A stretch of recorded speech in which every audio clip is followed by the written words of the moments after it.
প্রিয় মানুষ। ছোটবেলায় মনে আছে তোর টোনাটুনি মনে আছে? একদম।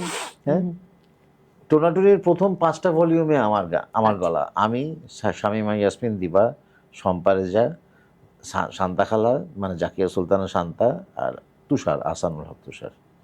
আমরা 5জন মিলেই ওই অ্যালবামটাতে প্রথম 5টা ভলিউমে আমাদেরই গলা ছিল। তো ওই কিবোর্ড বাজানোটাও মানাম মামাকে দেখে ইন্সপায়ার্ড আমি, মানে মানাম মামা তখন, আমি এখন মানাম ভাইরা বলি, মাইলস স্যার আমাদের সাথে বাজাতেন। হচ্ছে টোনাটুনির একটা ক্যাসেট আমারও খুব বেরিয়েছিল প্রিয় মানুষ। ছোটবেলায়, মনে আছে তোর টোনাটুনি মনে আছে? একদম।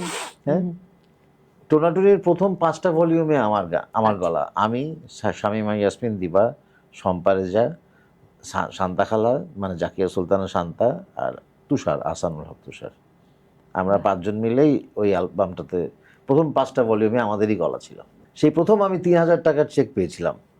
অনেক তো সেই সময়। হ্যাঁ, মানে 1986-এ আমি 3000 টাকার চেক পেয়েছি এবং ওটা দিয়ে একটা BMX সাইকেল কিনেছিলাম, আমার মনে আছে। হ্যাঁ, ওটা অন্যরকম একটা স্মৃতি। তো ওই যে নিউ ইয়র্কে গেলাম যখন, ওই কিবোর্ড বাজানোটা শুরু, মানাম মামা ওই ওই তার মানে তুমি তখন শিল্পীদের সাথে সঙ্গত করো? আমি বাবার সাথে তো সঙ্গত করি, বাড়িতে তো বাবার সাথে তবলা বাজাই। আমার খালু একটা বড় ইন্সপিরেশন। আমার খালুটা অনেক আগেই মারা গেছে, মানে খুব কম বয়সে খালু মারা গেছেন। উনি 36 বছর বয়সে কিডনি রোগে আক্রান্ত হয়ে মারা গেছে। অসম্ভব ভালো তবলা বাজাতেন। মুস্তাফিজ দীপক ওনার নাম। মিলন কাকাদের সমসাময়িক, মিলন কাকা, দেবু কাকা, দীপক খালু, মানে আমার খালু হচ্ছে দীপক খালু হচ্ছে মিতালি মুখার্জির ইমিডিয়েট বড় ভাই। আচ্ছা, বাহ। ইমিডিয়েট নয়, আরো মানে বড় ভাই আর কি। দীপক খালুরা 3 ভাই 4 বোন। তো দীপক খালু হচ্ছে আমাকে পণ্ডিত অজয় চক্রবর্তীর গানে ইন্ট্রোডিউস করেছিল। সেখান থেকেই সেমি ক্লাসিক্যালে ঢুকে যাওয়া। সেই ওইটাও ওই 6-7 ক্লাস 5-6-7 ওইরকম সময়, যখন আমি বাফায় ক্লাসিক্যাল শিখছি। আরে এটা এরকম করে গান তো এরকম তো শুনিনি।